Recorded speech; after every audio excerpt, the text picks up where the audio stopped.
तिजोड़िया छम छम तोहर पैजनिया के छन छन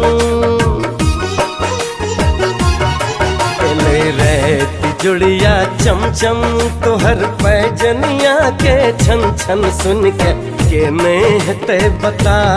गोरिया धीरे चल गे गोरिया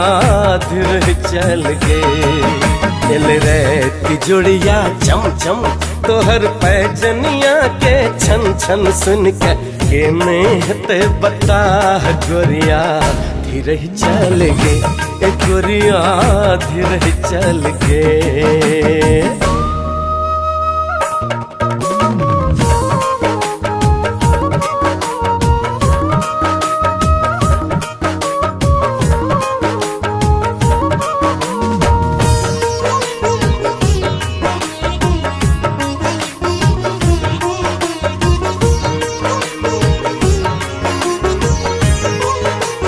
फूल फूल सजल परिधान देख लगाए गले चान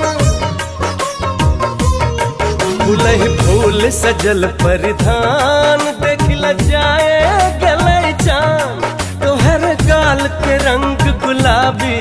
सोनहि सोन भरल मुस्कान एक तने नाछो कचनार संग ही ई सोलह श्रृंगार बढ़ते जाय छे हमर चाह गोरिया धीरे चल गे गोरिया धीरे चल गे।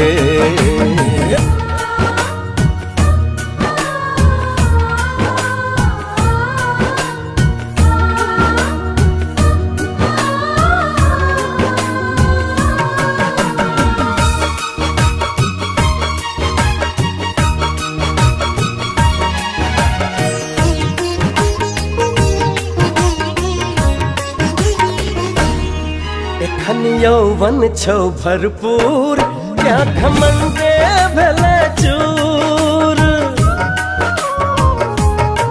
एखन यौवन छौ भरपूर त्या घमंडे भेले चूर मुदा हम छियौ अखियों ने देबो तोरे हमसे नूर बनबे कतबो तू बुधियार लेबो तोरा हम पर तर छिए हम अगतिया गोरिया धीरे चल गे गोरिया धीरे चल गे।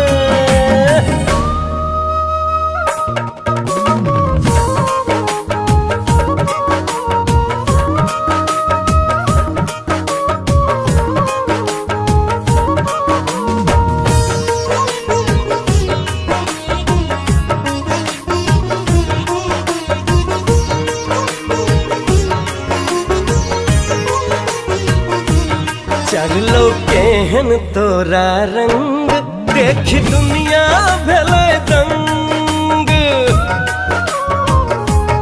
चढ़लो केहन तोरा रंग देख दुनिया भेले दंग एना चाल में तू अगरा के एते बड़ बड़ छे दबंग जाधर लट छौ ई छिड़ियाल एते ही रहतो सब नुड़ियाल तो उजरा ने कहूँ राह गोरिया धीरे चल गे गोरिया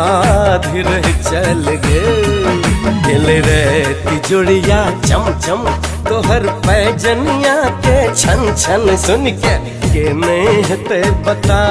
गोरिया धीरे चल गे गोरिया धीरे चल गे।